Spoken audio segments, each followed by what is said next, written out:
बलिदान। पुराना जमाना था। एक महान तपस्वी तरुण ने अपनी घोर साधना के बाद 16 साल की आयु में भक्ति का एमए पास किया। इनका नाम था उग्र तपस्वी दत्तात्रेय। उस समय अवध में राजा मांधाता राज्य करते थे। वे काली माता के घोर उपासक थे। पुजारी, उपासक और भक्त मैट्रिक, बीए और एमए की तरह अलग अलग थे। भक्त को महात्मा भी कहते थे। एक रात सपने में राजा ने काली माता का दर्शन किया। माता ने कहा, बलिदान। माता जी के कहने का लक्ष्य था कि अपने अहंकार का बलिदान करो और मेरी भक्ति प्राप्त करो। परंतु राजा उस लक्ष्य पर नहीं पहुंचा।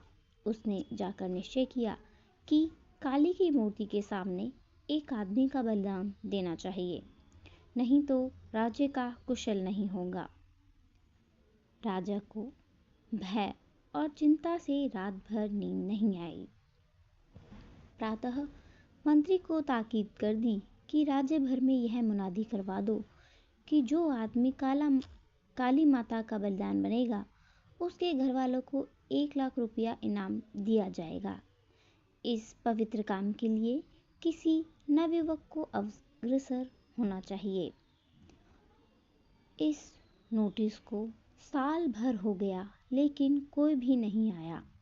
एक दिन राजा ने फिर वही सपना देखा और फिर वही बलिदान का शब्द सुना। अब की बार राजा ने ऐलान करवाया कि अगर कोई नवयुवक अपनी जान की लालसा नहीं छोड़ सकता तो ना सही, परंतु एक मानव बलि देना राजा प्रजा के हित के लिए जरूरी नजर आ रहा है। अगर कोई किसी बूढ़े, अंधे या पागल को इस पवित्र काम के लिए राजी कर लेगा तो वह 1 लाख रुपया पुरस्कार पाएगा। इस दूसरे विज्ञापन को भी 1 साल हो गया। बहुत सी बूढ़ों को उनके घर वालों ने कहा कि आखिर 1-2 साल में तो स्वयं मर ही जाओगे, क्यों ना घर वालों को 1 लाख दे दो। परंतु अपने हाथ अपनी मौत बुलाने पर कोई भी राजी न हुआ। एक रात राजा ने फिर वही सपना देखा और फिर वही हुक्म सुन राजा बहुत घबराने लगा। राजा ने निश्चय किया कि अब खुद उसे किसी आदमी की खोज करनी चाहिए। शिकार खेलने के बहाने राजा दिन भर इधर उधर घूमने लगा। 7वें दिन एक जंगल में एक आम के वृक्ष के नीचे राजा ने भक्त दत्तात्रेय जी को चुपचाप बैठे देखा। राजा ने सोचा, जैसे भी हो इसे ले चलना चाहिए। झूठ बोलूंगा, जालसाजी करूंगा, लेकिन इस लड़के का बलिदान जरूर दूंगा। मालूम होता है यह लड़का किसी बात पर माता पिता से रूठकर यहाँ आ बैठा है। 50 रुपए की मासिक नौकरी का लोभी इसे मेरे महल तक पहुंचाने का साहस रखता है। सतयुग में भी कलयुग रहता है और कलयुग में भी सतयुग रहता है। चारों युगों में चारों ही हैं। भक्त के पास राजा ने घोड़ा खड़ा कर दिया और उससे बातचीत शुरू की। राजा ने पूछा, तुम कहाँ रहते हो? भक्त ने कहा, शिव ही सब है। राजा ने पुनः पूछा, मैं पूछता हूँ कि तुम किस गांव में रहते हो? भक्त ने जवाब दिया, महावीर साहब वीर महावीर ही है। राजा ने पूछा, तुम्हारा नाम क्या है? भक्त ने कहा, अंतिम गुरु दोगे, एक कच्चा बाबा, एक सच्चा बाबा। राजा ने पूछा, मैं यह पूछता हूँ कि तुम्हारा नाम क्या है? भक्त ने पुनः कहा, जो सत्य होगा वही सुंदर होगा और वही शिव होगा। राजा सोचने लगा, मैं खेत की कहता हूँ और यह खलिहान की सुनता है। मैं पटना जाता हूँ और यह आगरा जाता है। वजह क्या है? यह खूबसूरत लड़का जो एक गरीब राजकुमार की तरह बैठा है अंट की संट क्यों बक रहा है? क्या फैशन की है या कोई पागल तो नहीं? जो भी हो, वैसे ही भेद खुलना है। राजा ने कहा, तुम चोरी करके भागे हो। मैं राजा हूँ, मैं तुमको गिरफ्तार करता हूँ। भक्त ने कहा, नाम का राजा रामचंद्र और प्रेम का राजा कृष्णचंद्र। राजा ने कहा, मेरे पास तुम्हारा वारंट है। भक्त ने कहा, शिव ही सब है, सब ही शिव है। राजा ने उसमें डांट लगाई, चुप रहो बदमाश।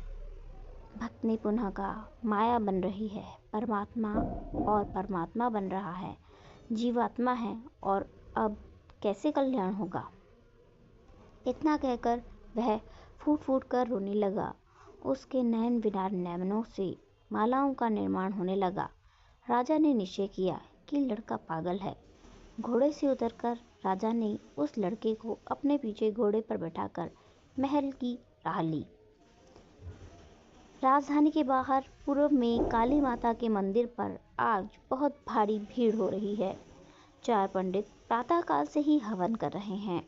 दोपहरी के 1 बजे सुंदर लड़के का बलिदान होगा। लड़के, लड़की, नर, नारी सभी आ रहे हैं। पुलिस सबको गोल चक्कर में बिठा रही है। पुलिस कहती थी, शोर मत करो, राजा साहब पधार रहे हैं। ठीक 12 बजे एक बंद पालकी आई। हाथ में नंगी तलवार लिए राजा साहब उतरे। हाथ पैर बंधा एक लड़का भी पालकी से उतारा गया। दोनों जाकर हवन के पास काली माता के सामने खड़े हो गए। लोगों ने उन दोनों को देखा। मास्टर दत्तात्रेय को देख सब चकित और सम्मोहित हो गए। ब्रह्मा, विष्णु, महेश तीनों के आशीर्वाद से भक्त जी का जन्म हुआ था। माताएं कहने लगीं, अगर मेरा बच्चा होता तो राजा की दाढ़ी में दिया सलाई लगा देती, बेचारे की माँ मर गई होगी। ताऊ ने कहा, अगर मेरा पुत्र होता तो चाहे मेरा बदन टोले तोड़े उठ जाता, लेकिन इस पर जीते जी कोई आँच न आने देता। जब पूर्ण आहुति की घंटी बजी तब 1 बजा। राजा ने तीखी स्वर में भक्त से कहा, कुछ खाओगे? भक्त ने कहा, अज्ञान को खाऊंगा। राजा ने कहा, कुछ पियोगे? भक्त ने कहा, द्वैत को पी लूँगा। राजा ने कहा, किसी को देखोगे? भक्त ने कहा, सबको देखूंगा। राजा ने पुनः पूछा, किसी से कुछ कहोगे? भक्त ने कहा, शिव से कहूँगा कि तू ही सब है। राजा ने पूछा, मैं कौन हूँ? सत्यम शिवम सुंदरम। राजा ने पूछा, तू कौन है? सत्यम शिवम सुंदरम। राजा तलवार दिखाकर बोला, यह क्या है? भक्त ने फिर से वही उत्तर दिया, सत्यम शिवम सुंदरम। राजा ने काली मूर्ति के प्रति इशारा करके कहा और पूछा, वह कौन है? भक्त ने पुनः वही उत्तर दिया, सत्यम शिवम सुंदरम। राजा ने कहा, तुम्हारा बलिदान दिया जाएगा। भक्त ने कहा, सत्यम शिवम सुंदरम। राजा ने तलवार उठाकर नारा लगाया, जय काली। पब्लिक में हाहाकार मच गया। कोई रोने लगा, कोई भागने लगा, कोई आंखें बंद करके बैठ गया, कोई चिल्लाने लगा, कोई मूर्छित हो गया और कोई राजा को गालियां देने लगा। यह क्या? राजा और भक्त के बीच स्वयं काली माता प्रकट हो गई। मारे भय के राजा की तलवार जमीन पर गिर पड़ी। देवी ने पूछा, क्यों मूर्ख, यह क्या कर रहा था? राजा ने कहा, माता जी की आज्ञा का पालन जैसे हो सका, यही पागल लड़का 3 साल की तलाश के बाद मिल सका है, क्षमा करो माता जी। देवी ने कहा, पागल लड़का? कौन है पागल? राजा ने कहा, यह लड़का। देवी ने कहा, यह पागल है या तू पागल है?